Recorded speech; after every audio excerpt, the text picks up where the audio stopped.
It's my oh, I'm sorry. Welcome, everyone. I am super excited to have you here today. I am with Lenny Richardson, who has an amazing story. Lenny was actually kicked out of college twice and then went through a serious depression and then had a dramatic change. So, Lenny, tell us a little bit about your background, because to me, when I heard about it, it was like, wow, this is pretty amazing stuff. Yeah, absolutely.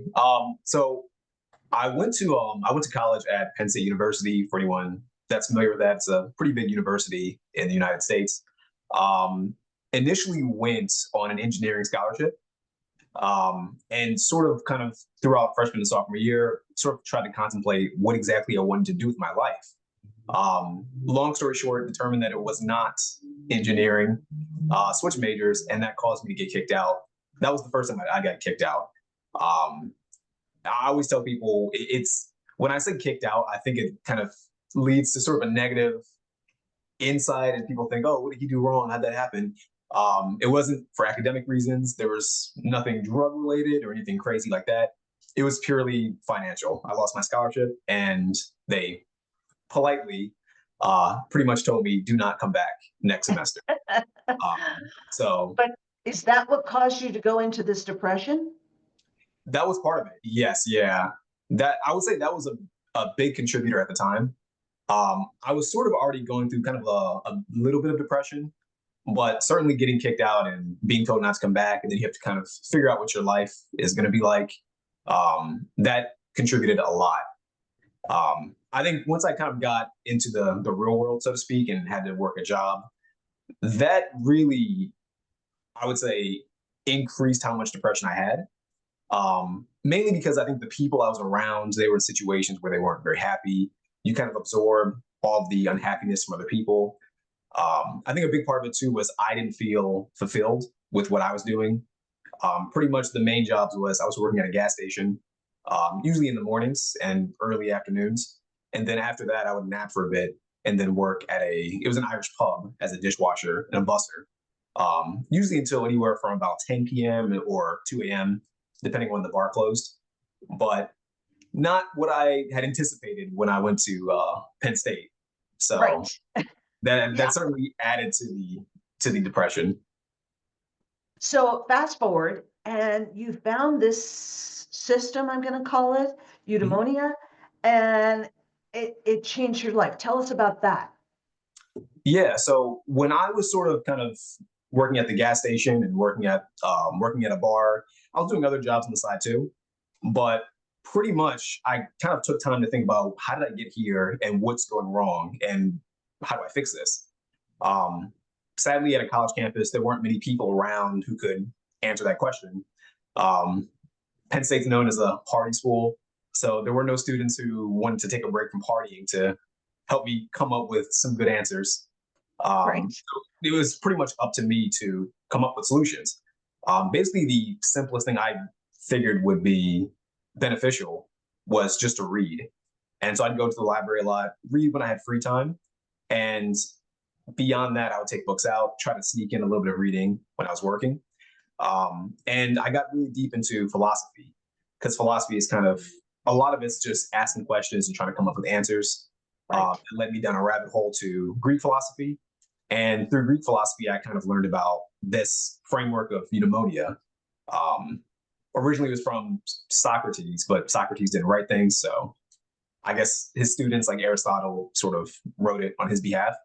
Um, and for anyone who's wondering what eudaimonia is, essentially, and it sounds very simple once you say it out loud, but essentially what it is, it means the good life loosely, and it's health, wealth, and relationships.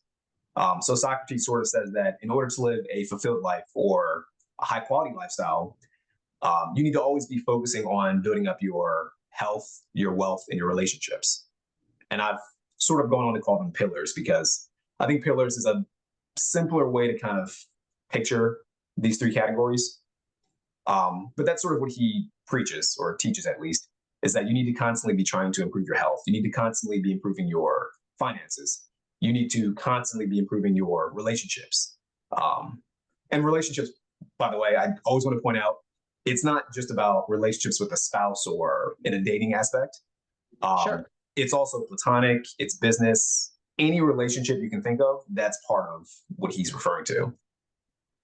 So, So, I mean, as you said, those are pretty basic. Most of us would say, yeah, of course, especially if we're entrepreneurs, solopreneurs, we need to take care of our health so that we can still work because we're the only people we're relying on to, make an income, right?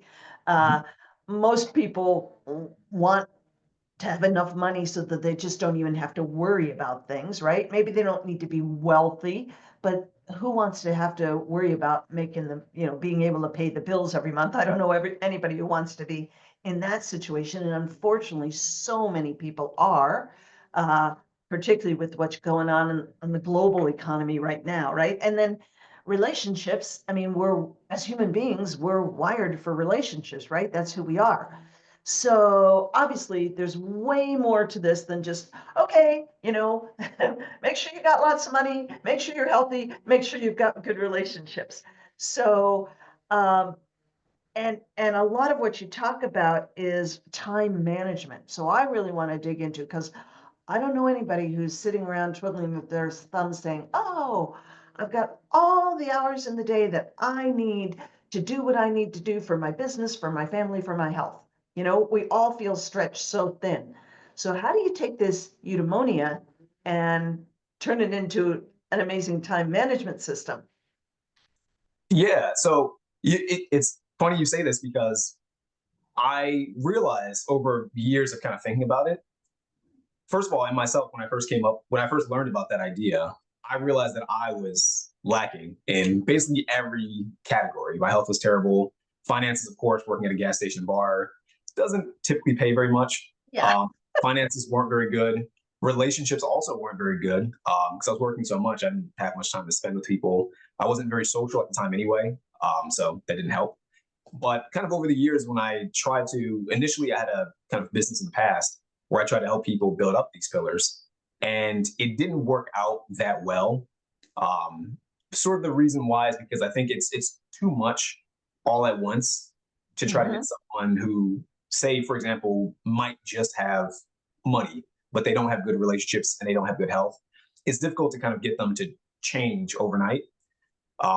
So eventually I kind of realized what's the thing that they need to get all this done. And it's just like you mentioned, they need time management. They need to manage their time better to get all these things done. So that's kind of why I started teaching more about time management rather than directly eudaimonia. My idea was that if people learn more about time management, then there'll sort of be a natural trickle down effect, and they'll be able to build up their health if that's their priority or if that's what they want to do, or health or wealth, whatever, if that's what they want to do. Um, as far as a system for time management, I'll say this, what I tend to find a lot is that people, at least in my experience, people don't really have good goals when it comes to time management. I think a lot of times people take goals from other people, Hmm. but they don't really have a goal themselves that they really sat down and identified and really questioned, why do I want to do this? What do I get from this? What's the benefit of this? Um, it's sort of like and this is a perfectly fine goal, but it's sort of like when I've had clients who say they want $1 million. And my question is, why do you want $1 million? And the moment I ask why, you can kind of see it's like, well, I want money. I like to buy things. I like to feel secure, which is fine. Those are all great reasons. But what I try to do is kind of push deep and say, what exactly is the true reason why you want that specific number? It's not about like everyone wants more money, but if you're going to say a million, why a million? What about that number is worth chasing? Why not 400,000? Why not 762,000? Why not 1 billion?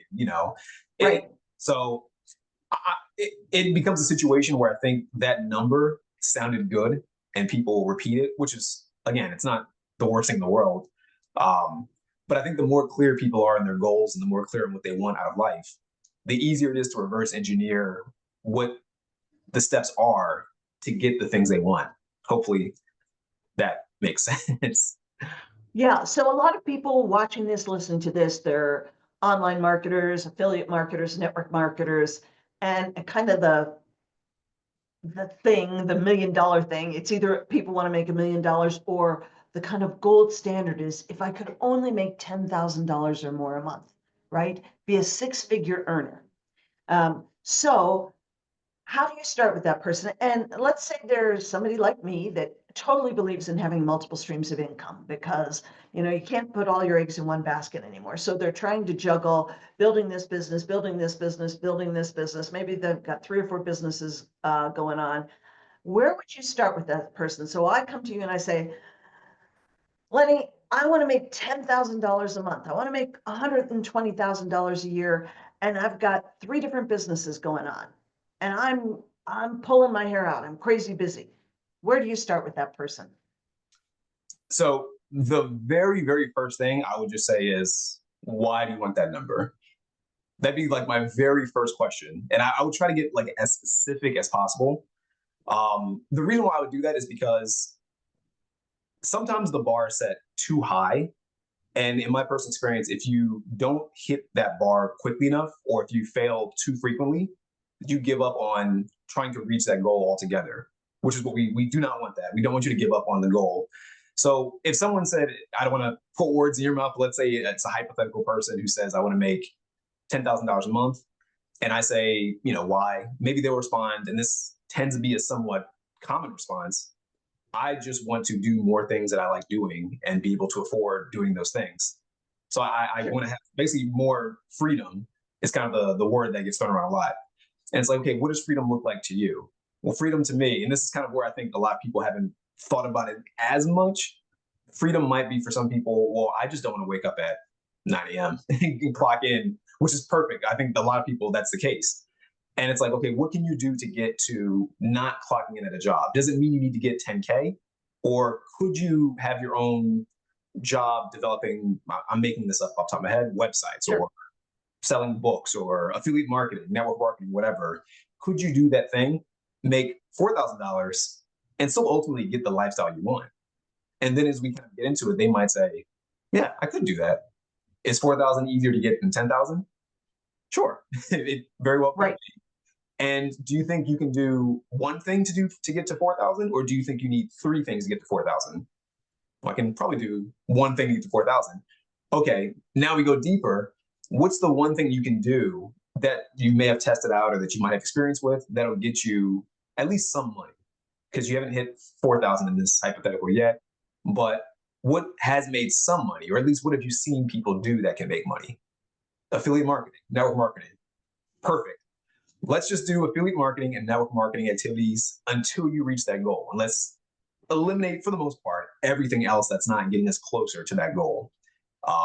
Because I think, and this is a case by case situation, Sure. but I think a lot of people, and I'm guilty of this myself, people who are entrepreneurial minded, they kind of get the shiny object syndrome. They see things that look appealing, and they might see 10 different things that look like they might work, and all 10 things probably do work. But I heard this proverb a while back: the man who catches multiple rabbits catches none. So you're chasing everything, and they're all getting away from you. You're doing a little bit here, and they're not really adding up to anything, beneficial or substantial. So to this hypothetical person, I would say just do one thing, do it as long as possible. And I like to track things after 2 weeks, after a month or so, just see what's worked and what's not been working. And then once you do that, you can kind of figure out, okay, is this worth pursuing? If it's been a month, you probably don't know for sure yet. You should probably keep going. What has been working? Okay, the things that have been working, do more of that thing. And this sounds simple, but you'd be surprised how many people will do something, it works, and they get a new idea and they stop doing the thing that was working before. Yeah. But it's like I'm sorry, I'm talking too Or, much. but the other thing that I see all the time, Lenny, is people are looking, because we live in a world of, instant gratification, they're looking for instant success. So they'll start a new affiliate with a new affiliate marketing company or a new network marketing company or, whatever, like shiny object syndrome, just exactly like what you're saying. And they'll kind of poke at it for 2 weeks, 4 weeks, 6 weeks max, usually. And they're not a multimillionaire yet, so they give up. So I'm really curious I think so much of this is helping people understand the definition of what's working. What's working does not necessarily mean that you brought on, you know, 50, 100 new people into your business in those first 2 weeks, 4 weeks, 6 weeks, when you've never done that before in your life, Mhm. that you've all of a sudden done that and made X number of dollars. But isn't a lot of it helping people see, okay, so you've got more likes or more views on your Facebook post, or you went from getting, 10 views on your YouTube videos to 15 or 20 views. Yes, you didn't get any new customers or any new team members. You didn't make bucket loads of money, or maybe you didn't make any money at all, but you got something, some result that was different than what you were getting previously. Mhm. Do you agree with that? Absolutely, absolutely. Yeah, I think too. I, without, I'm trying not to be too technical about what I say, but I tell people you have to really set reasonable. I call them KPIs, kind of like in Yep, business performance indicators. I tell people you have to set reasonable KPIs. So if you're someone who's doing affiliate marketing or network marketing, it's been a month, and you haven't, I guess, added more people. I'm not super familiar with all of it, but if you haven't added new people, I guess, to your downline or pipeline and right. produce the income, that might be fine because that might be normal. But if your expectations are so high and you think that the very first day I'm going to start this, I'll get money overnight, I think you're setting yourself up for failure because you're not looking at the correct KPIs. And Exactly. I'll say this. So I'm technically still a real estate agent. I do consulting. I don't, just because I don't like showing properties. I don't like doing listings. But when I first got into real estate, my broker said to me, he had this thing called kind of the rule of 10%. And Hmm. he was saying, as a real estate agent, you can't always have your KPIs be the sales you make or the leads you're getting because that's based on other people. You need to have a KPI that's based on what you can do and what you can do alone. And so for him, he would say, do 100 of something first. That's your KPI. So if it's 100 phone calls, do that first. And once you make 100, then you can kind of tweak and see, is my script wrong? Am I just not putting in effort? Whatever it is, do 100 text messages, 100 social media posts, do 100 of something first. And then once you do that, after you make that your KPI, you can figure out where progress has or hasn't been made. Um, so I like that, and I kind of abide by that to this day. I think depending on what the goal is, different KPIs. Like I started drawing recently. That's been another goal of mine. You can see the difference between drawing on day one and drawing on day 100. They'll look hopefully different, and if they don't, you're doing something wrong. but Right. but so it's always different. But I think you have to have reasonable KPIs. That would be my suggestion. Absolutely. So, uh, okay, so we talked about the key performance indicators, but let's get back to this time management thing. I Mhm. mean, can we really manage time? I don't know.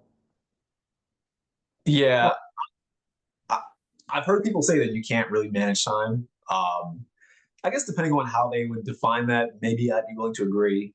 I think overall, in the grand scheme of things, you certainly can manage your day, which to me is time management. Uh, okay. I tend to find that the people who manage their day the best objectively do better than the people who don't manage their day effectively. Um, I've heard people like Jeff Bezos say, if he makes one good decision a day, that's a fantastic day.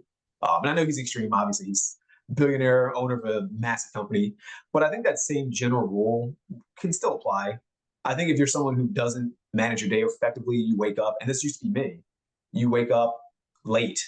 You maybe say, for example, you have a business and maybe your business is to make 10 phone calls that day and you don't set up time to do that and you make zero phone calls, you're going to be far worse off than the person, even if they didn't wake up on time, who at least made the 10 phone calls, who at least blocked out time to do the thing that they said they were going to do, which is really just, I think of time management as just self management. It's what do you do throughout the day effectively. Um, I think that's one way people can put it, self management. But if you're not managing yourself correctly, then yeah, you're not going to get results you want.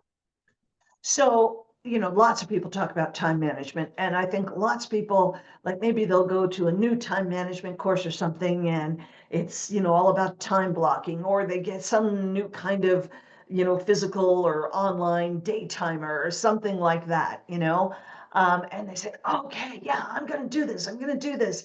And, they block out their time for the first week, and, Monday they do great, and Tuesday they do pretty good, and Thursday they're okay, or Wednesday they're okay, but by Thursday it's all out the window.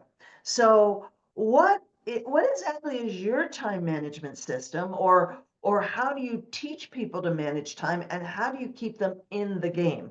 Because I know I'm totally guilty of that. I hear about some new thing with time blocking or something or other, and I try it, Mhm. and by day 4, 5, I've fallen off the bandwagon, right? Yeah. So this is literally my system. Pretty much what I do, first things first, after I have a goal set aside, I set a deadline for myself. I set a very concrete deadline. So I might say something along, this is actually just a recent goal I had. I was creating a comic book. I wanted to create kind of a 30-page comic book because I've been learning to draw. My deadline was I need to make the comic book by the end of May. So May 30th or May 31st, whatever date that is. I need Right. to have it finished. And that's ink, scanned, everything. The reason that's kind of the first place I start, having the deadline. Next thing is I break that down into what does it take to do the goal that you have. This will vary from person to person. Let's say for it's a business person, you might have to get, let's say, a sales goal. You're If you're breaking it down, it might be get X amount of leads every day or every week or so. From Right. that point on, I'm blocking out time to do at least that one thing, the thing that I think will lead to my goal the most. I'm blocking out time to do at least that one thing every day, or at least most of the days, 4 out of 7 days at least. Um, and that's usually what I recommend clients. Just stick with one thing. You don't have to make your schedule complicated because that gets overwhelming. If it's too overwhelming, you won't do it long enough and you'll fall off the wagon. You'll burn out. We don't want that to happen. So just do the one thing. In this case, let's say it's going on sales calls, whatever. Um, Or maybe it's posting on Facebook, or maybe it's doing something on LinkedIn, or creating a YouTube video or something, because most people are, doing social media marketing in some way, shape, or form, right? exactly. Yes, absolutely. Yeah. Whatever that one thing is, just do that every day or for most of the days. Um, and then from that point on, you need to track and see what's working. If you've posted 3 weeks and nothing's happening, then maybe change your strategy. Now, as far as and to be honest, I think it's really that simple. I think when it comes to the falling off part, I do think a major part of that is accountability. Um, I think there are some people who can keep themselves accountable, and if you can do that, that is fantastic.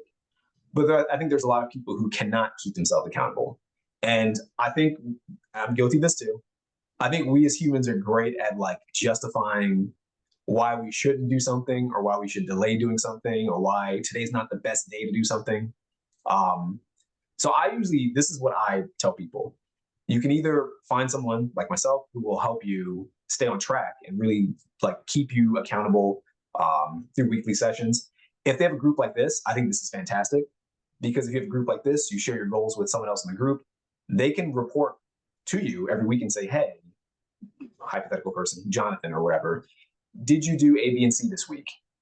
If you say no, I think the downside is you feel guilty saying to someone else that you didn't do what you said you would do. And it sounds bad, but that guilt is what will make sure you either get it done next time or you'll quit. And we don't want you to quit. But for a lot of people, they might say, you know what, it's not worth the stress of me trying to do this thing. So I'm done. I'm out. And if that's what you want, that's fine. Um, but I would say those are kind of the main two things. A bit of accountability from someone else that's not yourself, I would say, is the probably the real secret sauce to getting the things done that you want. Um, it's kind of like to me, I did personal training back in the day a little bit. A lot of people, when they go to work out, a personal trainer, sure, they give you a routine, sure, they might help you with your diet.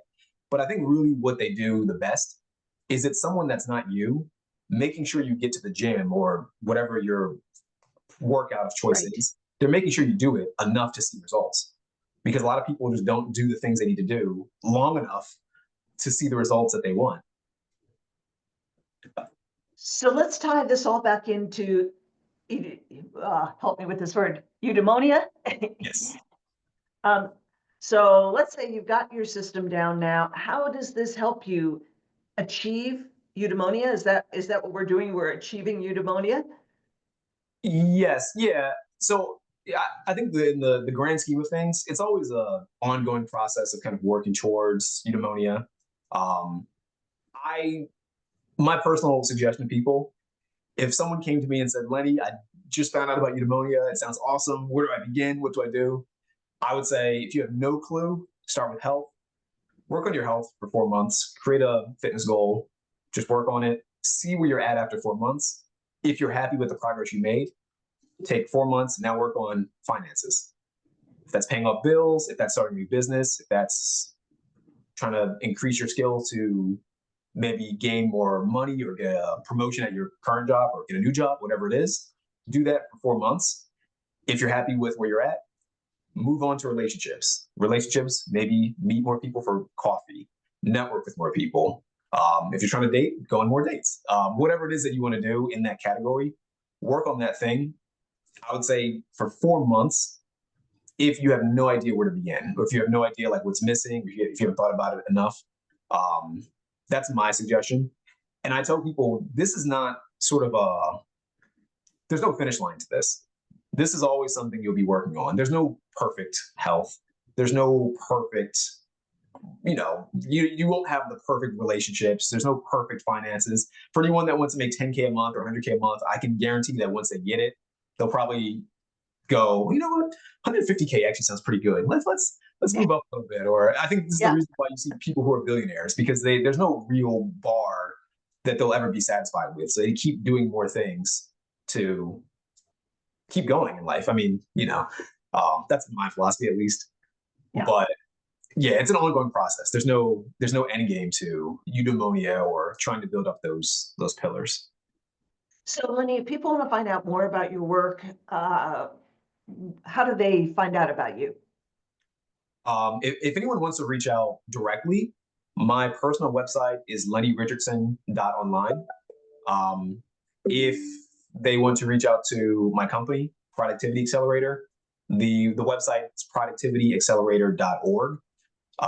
And there, for anyone that wants to kind of get a structured blueprint on a lot of things I quickly went through, there's free courses on there. They can check that out. And if they use social media, I'm on Instagram fairly Okay. frequently, so they can reach out. So productivityaccelerator.org, is that correct? Yes. Perfect. Love it. Thank you so much, Lenny. I know this is really just the tip of the iceberg for you and the depth of what you teach, but I appreciate you coming on and introducing us to this concept. So thank you so much for that. Thank you, Gloria. I appreciate you for having me on. My pleasure.